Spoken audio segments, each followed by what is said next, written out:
చెమటలేం చిందించాలా, శ్రమపడేం పండించాలా, పెదవిపై చిగురించేలా చిరునవ్వులు.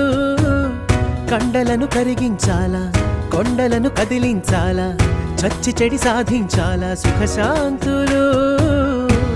మనుషులని పెంచే రుజువు, మమతలను పెంచే ఋతువు, మనసులను తెరిచే హితవు, వందేళ్ళైన వాడని చిరునవ్వు. ఎక్కిళ్ళే పెట్టి ఏడుస్తుంటే కష్టం పోతుందా కదా, మరెందుకు గోలా? అయ్యయ్యో పాపం అంటే ఏదో లాభం వస్తుందా, వృధా ప్రయాస పడా.